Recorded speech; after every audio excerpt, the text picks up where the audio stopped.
A very good morning, Team Zimbabwe, and welcome to Africa and Beyond Television Network. You know, it's my pleasure being with you right here because we are in that season. Yes, atatamirira makore ese atantiritese pa Africa and Beyond, fighting for change. We have gotten into that season. As I am speaking to you right now, we have gotten into that season. And because we are into that season, we are reminding each other of where we have come from, about the very important issues, prophecies, which are now manifesting. I'm going to play this prophecy right here. I need you to exercise patience because it is going to guide you, to show you where we are going at this point in time, and it is going to help us explain the direction which is now being taken by Zimbabwe. For those who are hopeful about change, change is about to happen in Zimbabwe, change is about to come to in Zimbabwe. Let us listen to this prophecy, because it's very important for us.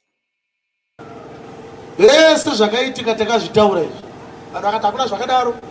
2015 tikatsvangirai uyu asara nemazuva mashoma.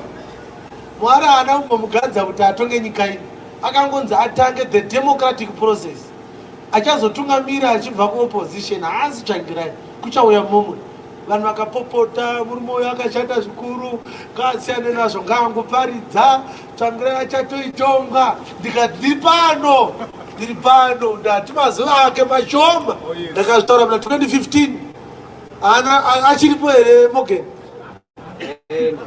Haasisipo.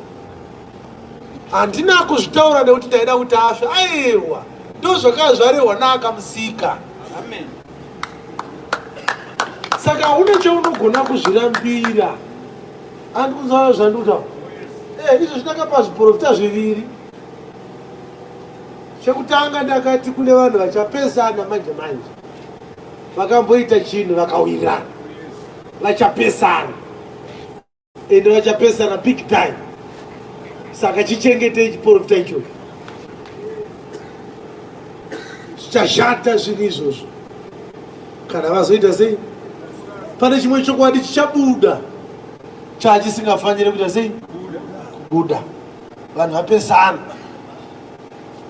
Nekuti mbavha dzinogona kuwirirana kuti hande tinopaza tibe, unozoona dzasungwa.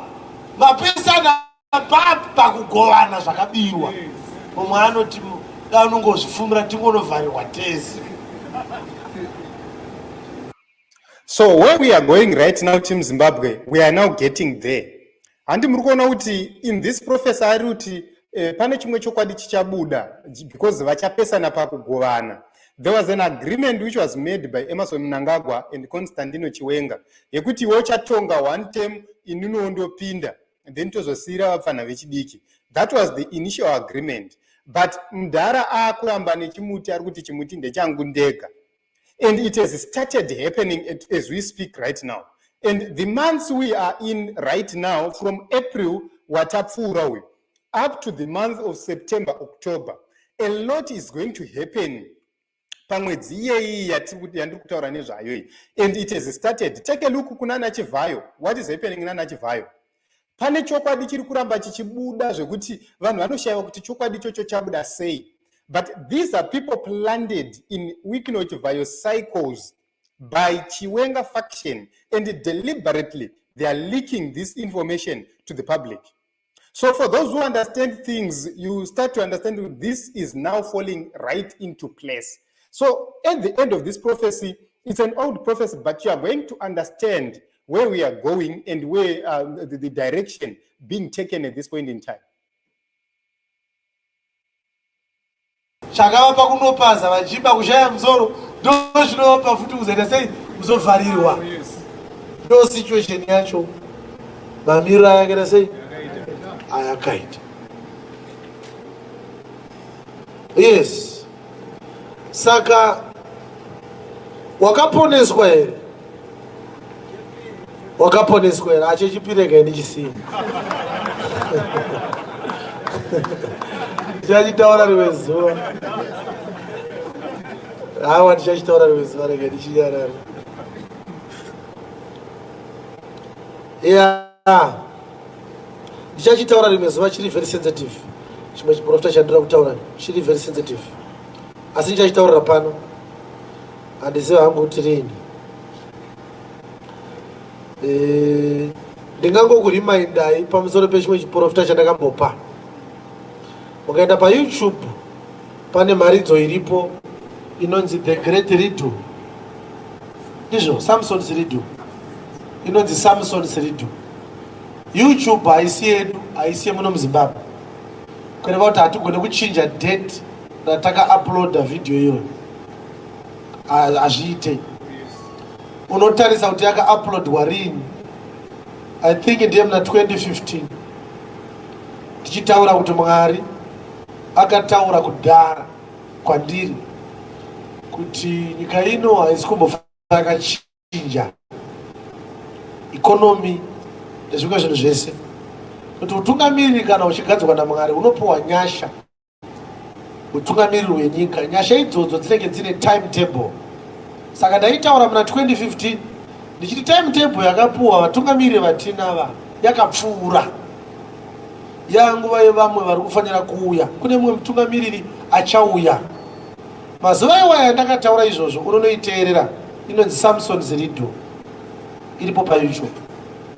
Ndakataura kuti munhu wacho ari kunzi achinje nyika ino haana kumbonzi anozvitsvaga, zvakatosikwa zviri maari.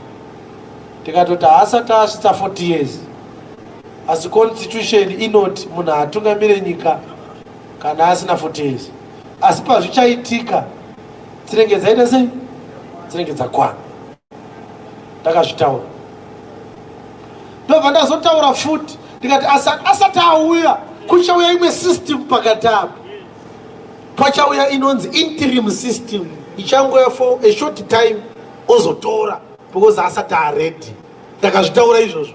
Zvirimo futi mumharidzo iyoyo 2015 ndakachitaura chiprofita ichi. Zvese zvana asante sana zvanga zvisati zvaitika. Ndapedza kudaro ndokubva ndataura ndichiti asi tichasvika panguva yekudoka kwezvinhu.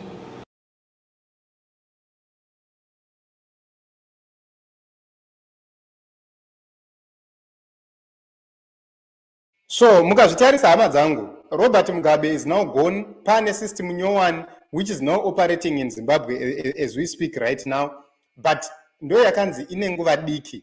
If you take a look on what is happening, zvinhu zvadoka muZimbabwe, nothing is moving, everything is stagnant. There is looting, there is corruption, everything is for themselves. We are in that period and we are in that phase.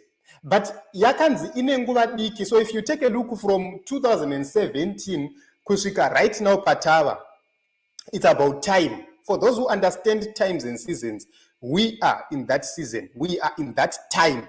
This is the reason why we are now digging into the archives, bringing these prophecies, so that the people of Zimbabwe, when you are praying, you pray knowing what you have to do.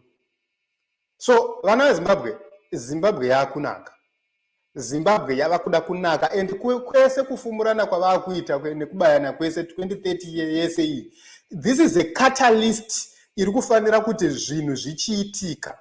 So I'm going to give you the series of these prophecies, and I will need you to connect these prophecies, and you will see for sure what I'm talking about.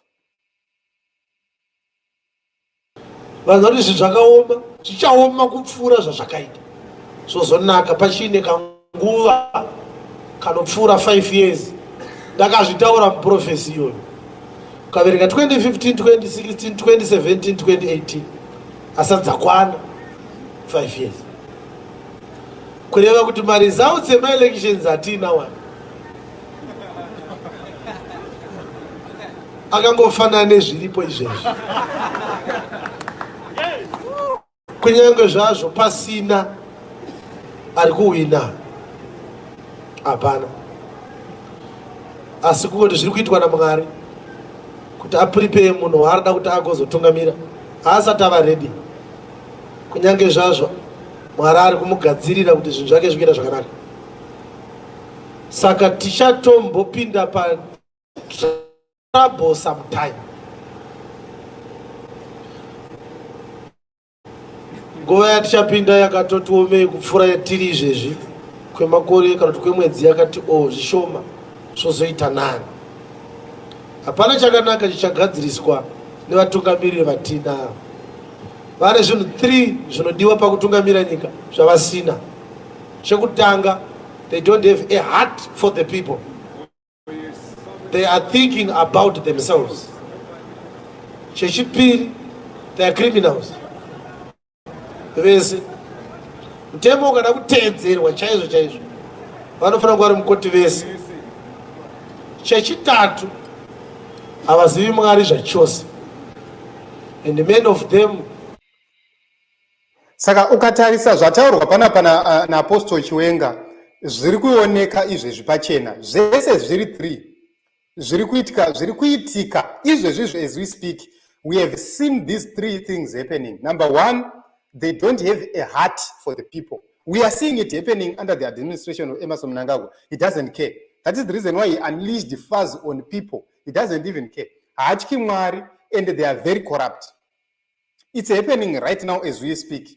Right now. These are signs dzekuti vanhu ava havana kwavanosvika. Vava vachiti varume ava havana qualities ekutungamirira nyika, vichiti hapana chichachinja, and things have gotten worse. Mugabe aripo macivil servants aitambira mari yaitenga zviri nani, vachitotengawo dzimota vachivaka dzimba. Right now, vauya vakomana, nothing is moving. People have lost savings and everything is happening. So for those who follow times and seasons, Team Zimbabwe, let's pray along the lines. We are about to get there. We are getting there. That is the reason why you see we are fighting fearlessly, without fear, because we know for sure that change is coming in the nation of Zimbabwe. We know for sure that we will enjoy this change in Zimbabwe. They have more explanations to give kuna Mwari than the vanhu vavari kuti vakaipa. Vamwe vacho vanotori neropa rakawandisa mumaoko mavo kupfuura vanhu vavari kuti vakaipa. Hapana chavari kumbopiwa naMwari, vakangoiswa naMwari kuti vanhu vavaone ndava vari kuseri kwemunhu kwenguva yakareba, vaiti tozvigona. Mwari akada kuti muonekwe kuti munotori wese kupfuura munhu wamuri kuti akazvitadza. Ndo zvinongoitika chete. Saka ndo patakatarisa muchanovhota zvenyu, asi vhoti yenyu haina zvainomboreva. Maresults acho aripo kudhara. Mwari ari kuzvitendera nekuti munhu waarida kuti agotitungamirira haasati ava redi. Nyorai pasi, chengetai mazwi angu. Zvimwe zvinongoya pamberi pavo kutotonzi panoromona zvinhu izvi zvinoda kutoitika. Izvi zvinhu izvi zvakashata. Tinotenda Mwari nekuda kweshoko ranhasi. Tinofunga kuti imi mune mweya woku. So this is what is happening, Team Zimbabwe. And for those who have been praying for the country Zimbabwe, we have guidance about what we need to focus on. So right now, I'm urging each and every intercessor to continue to pray for the nation of Zimbabwe. And we are getting there. Change is about to happen. Change is about to come. In the nation of Zimbabwe, we are about to experience change. Greater change which we have never experienced before. It's about to happen in our lifetime. So I'm urging intercessors to continue to pray for the nation of Zimbabwe, because this is the rightful moment. This is the reason why you see Nelson Chamisa is not worried about forming political parties after the decimation of CCC. It's because he understands times and seasons. It's because Nelson Chamisa is aware of what is coming. For those who have been listening to Nelson Chamisa in the past few days, he has been assuring the people of Zimbabwe to say, things are getting very close. We are seeing those things happening right now, and we are in agreement. This is the reason why you see us boldly criticizing that government of Emmerson Mnangagwa without fear, without favor, because we know that this is a temporary thing which is not going to last. Our future is going to be under a new government. Kwete matoto atina one. So guys, this is one of the prophecies. I'm going to give you a series of these prophecies so that you get to understand. I'm telling you, we have gotten into that season of change. And what you have started to see right now, vanachivayo kuvumuka kwese kwavari kuita nechokwadi chese chiri kubuda ichi. Don't think kuti zviri kungozviita zvega. There are forces behind, within exposing each other. 2030 yaya slogan inenge ichiitwa vazhinji venyu vanotsamwa mukanzwa ichiitwa. That is our catalyst. It has started everything. Everything is now brewing. Everything is now moving in the right direction. And Emerson Mnangagwa is doing this unknowingly, preparing for the men who should take over. So Nelson Chamisa is now ready. Nelson Chamisa is now clear and clean. Vanhu vese zvimakasungata zvese zvaiswa pasaidi zvese in 2 phases. The first phase yanga iri yana Monzora, the second phase zvimwe zvimakasungata zvese izvi. It's now time to govern. This is the reason why we were calling for Nelson Chamisa to be able to meet the rightful people. Vachaita kuti nyika yeZimbabwe inge ichifamba zvakanaka. We are in that period. We are in that season. So this is what is happening.